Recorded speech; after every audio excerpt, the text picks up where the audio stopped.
For 3 years, Alpha King Damian Cross had refused every Luna candidate brought before him. The council called it stubbornness. The packs called it madness. Only Damian knew the truth. His wolf had made its choice 5 years ago, and it had never let go. The throne room of the 9 packs was cold that morning, though the fireplace burned high. Damian sat with his jaw tight, listening to another round of arguments from his council. Beta Marcus stood at the center of the room, his voice sharp with frustration. "My king, with respect, this cannot continue. 7 candidates this season alone. 7 daughters of noble packs, each rejected within minutes of meeting you.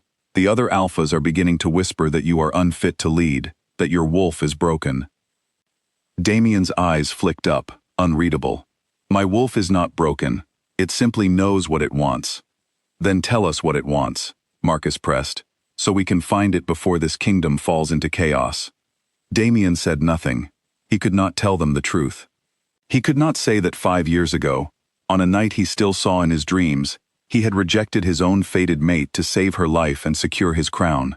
He could not say that his wolf had spent every day since then pacing the edges of his mind, howling at a door Damian himself had closed. Her name was Elena. She had been an Omega, the lowest rank in wolf society, with no pack of standing, and no family name worth mentioning. When Damian's wolf recognized her as his mate at a border gathering, the entire court had been stunned. An Omega, chosen by the Alpha King himself. Rivals had begun circling before the mating mark could even heal. Damian's father, still alive then, warned him that enemies would kill her the moment they understood her importance. So Damian did the only thing he believed would keep her alive. He rejected her in front of the court, declared her unworthy, and let her be cast out in shame. He told himself it was mercy. He told himself it would fade with time. It never did.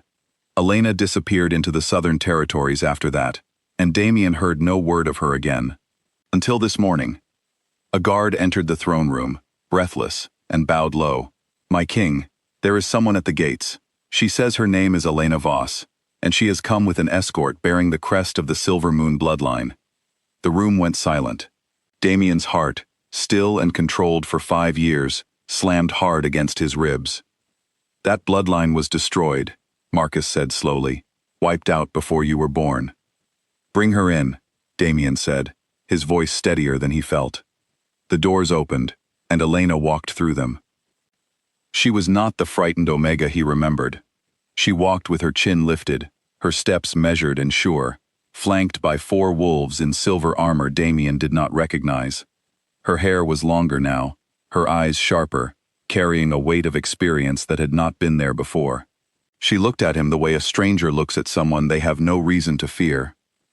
"Alpha King," she said, her voice cool and formal.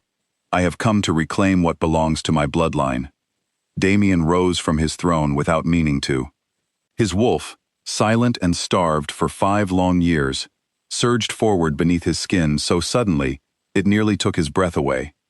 It recognized her instantly, completely, as if no time had passed at all. "Elena," he said quietly. "I am not here for pleasantries," she replied. "I am here because I have proof that the Silver Moon Pack was not destroyed by accident, as history claims, but hunted down deliberately by your father's orders. I am the last of that bloodline. I have come to claim the lands, titles, and protections owed to me under the old treaties." Gasps rippled through the room. Marcus stepped forward, alarmed. "That is a serious accusation." "I have documents," Elena said, nodding to one of her escorts, who stepped forward with a sealed case. "Letters from the former beta of my pack, hidden for years, describing the attack in detail. I did not come here for war. I came here for what is rightfully mine." Damian stared at her, his mind racing. He remembered whispers, long ago, of his father's dealings with border packs, of territories quietly absorbed after mysterious tragedies. He had never questioned it as a young man. Now the pieces were forming a picture he did not want to see. "I will review your claim personally," Damian said. "You will stay here, under my protection, until this matter is settled." Elena's eyes narrowed.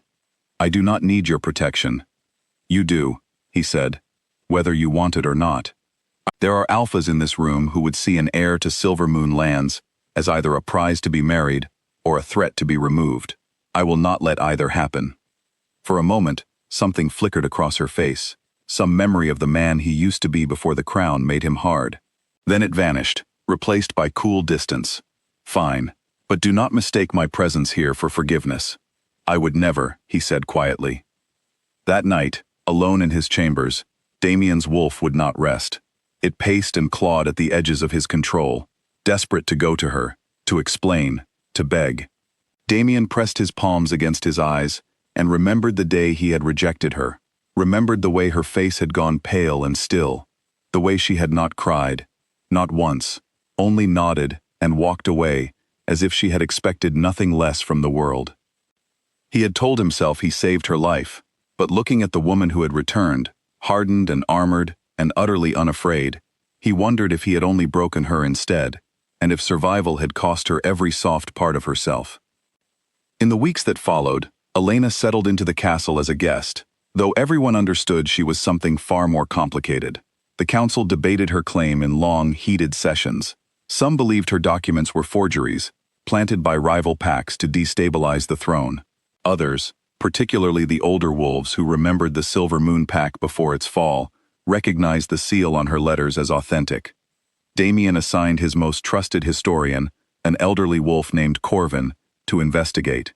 What Corvin found confirmed Damien's growing fear.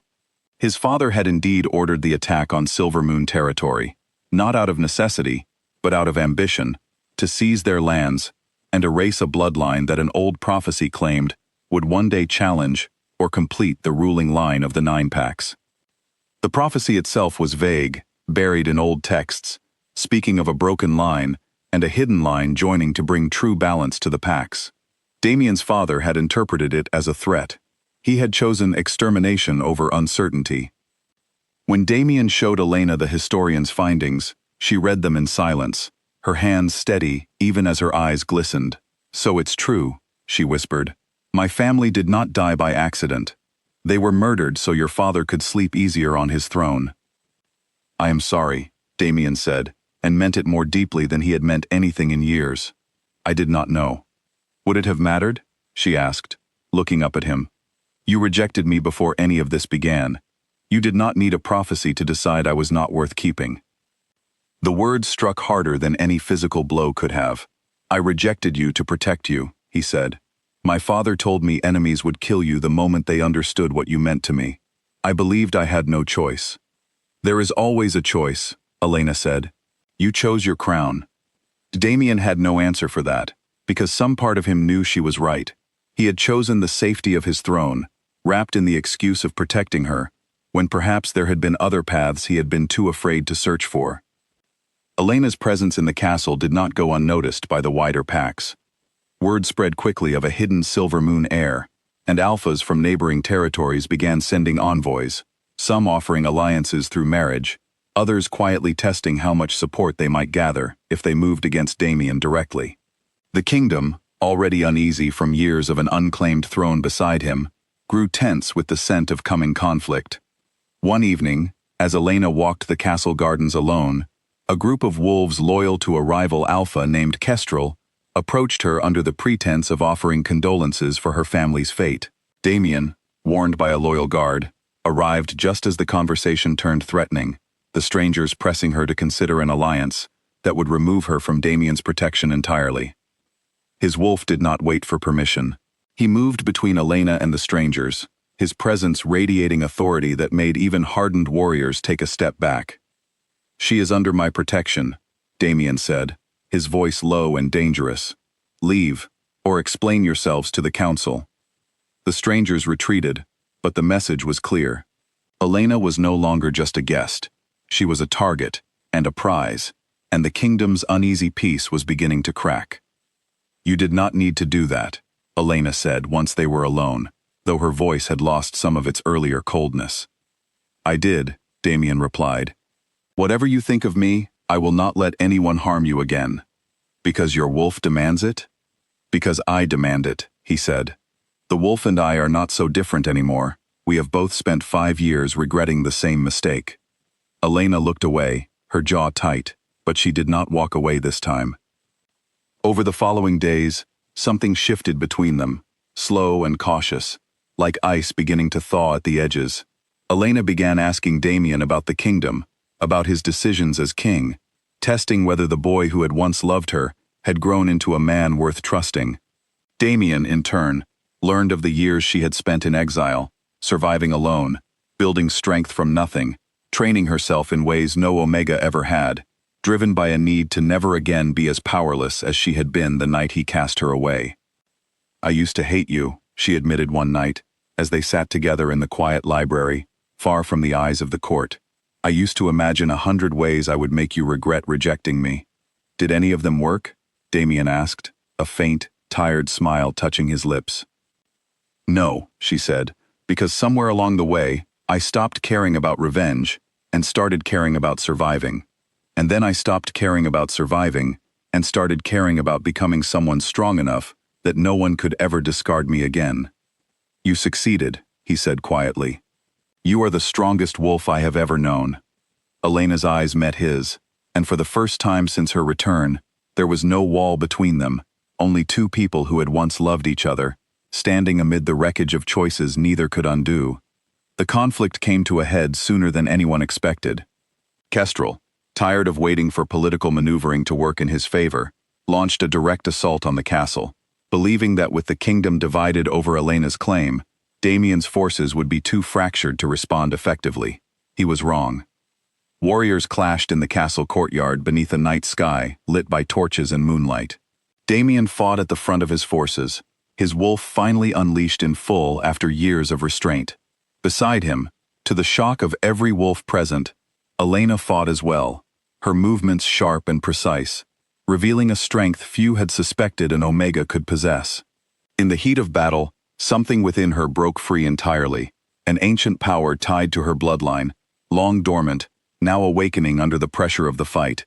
Silver light seemed to trail from her strikes, and enemies who faced her found themselves overwhelmed by a force far greater than they had prepared for. When Kestrel himself finally fell before them, the battle ended as quickly as it had begun. The remaining attackers fled or surrendered, and silence settled over the courtyard, broken only by heavy breathing and the distant crackle of torches. Damien turned to Elena, breathless, his eyes wide with something between awe and relief. "You were never broken," he said, "not for a single moment." "I was broken," Elena said, lowering her weapon slowly, "but broken things can still become strong, if they choose to." In the days that followed, with Kestrel's rebellion crushed and his allies scattered, the council could no longer deny the truth of the prophecy or the strength of Elena's claim. Before the assembled alphas of the 9 packs, Damien did something no king before him had ever done.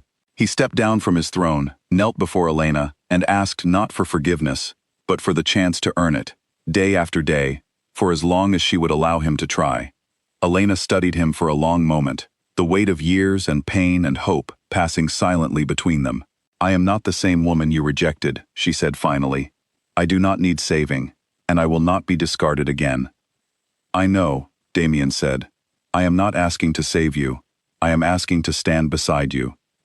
She reached out and took his hand, pulling him to his feet before the entire court. "Then stand," she said, "as my equal, not my king." His wolf, silent and searching for 5 long years, finally settled, whole for the first time since the night it had lost her. The 9 packs, once divided by fear and ambition, found new unity under their joint rule. The Silver Moon bloodline was restored, its lands returned, its history honored rather than buried. And those scars remained, the kind that do not vanish simply because a wrong has been righted. Damien and Elena built something new between them, not a return to what once was, but a beginning, shaped by everything they had both survived. Sometimes, in the quiet hours of the evening, Damien would still catch himself watching her, half afraid she might vanish again, a ghost of the woman he had once let go. But she always remained, steady and unshaken, a queen forged from rejection and exile, standing exactly where she had chosen to stand. Not because he had claimed her, but because she had claimed herself.